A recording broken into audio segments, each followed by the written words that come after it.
Thank you, the host.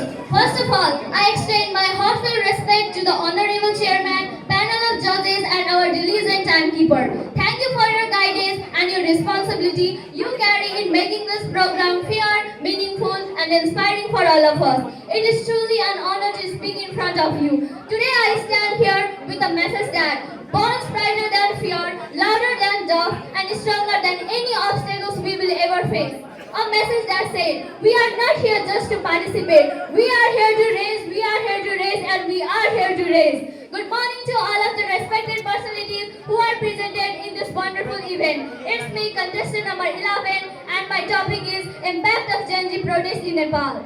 Ladies and gentlemen, today we are at a turning point where silence is no longer an option and fear is no longer a chain. From crowded street to a digital battleground, a new force has risen. Generation Z, often called Gen Z.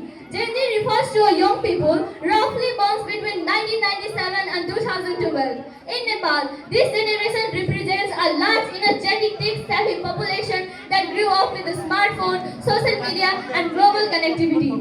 Unlike previous generation, Gen Z is more outspoken, aware of national issues, and unwilling to tolerate the corruption, inequality, and lack of transparency.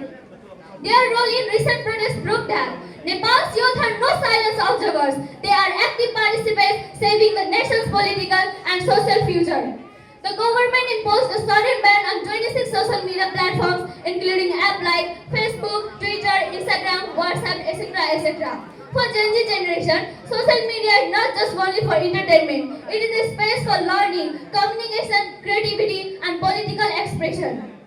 Gen Z protest did not start with anger, it started with awareness. It begins with one question in their heart, if not us, then who? From campus to crossroads, from handmaids to placards, Gen Z organized, united, and mobilized.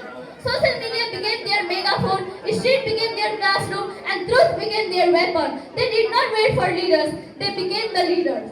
But every evolution comes with cost. We lost our time. Days spent on the street instead of classroom. Some lost hope, some lost trust, and some lost themselves. Around 74 people lost their golden lives during this protest, and 100 were damaged. Beyond the human losses, the protest caused with spread destruction of infrastructure. Important governmental buildings, including major administrative complexes and numerous local offices, were damaged and burned. Nepal suffered from massive losses. Both public and private sectors reported a damage amounting of hundreds of billions of rupees. Yet loss is not weakness. It is the price of change, and Gen Z paid it without hesitation.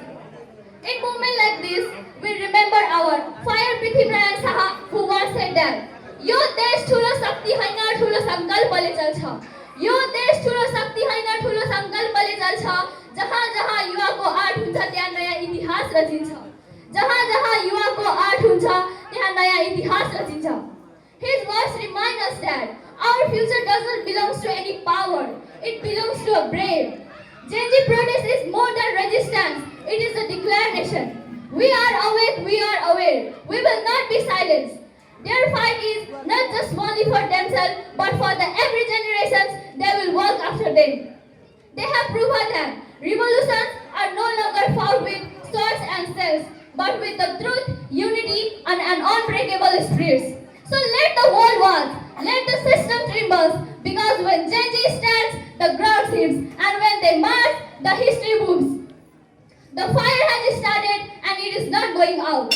Finally speaking my few words, I'm going to stop my words here. Thank you for the time. Jai Nepal, Jai Gen Z. Thank you.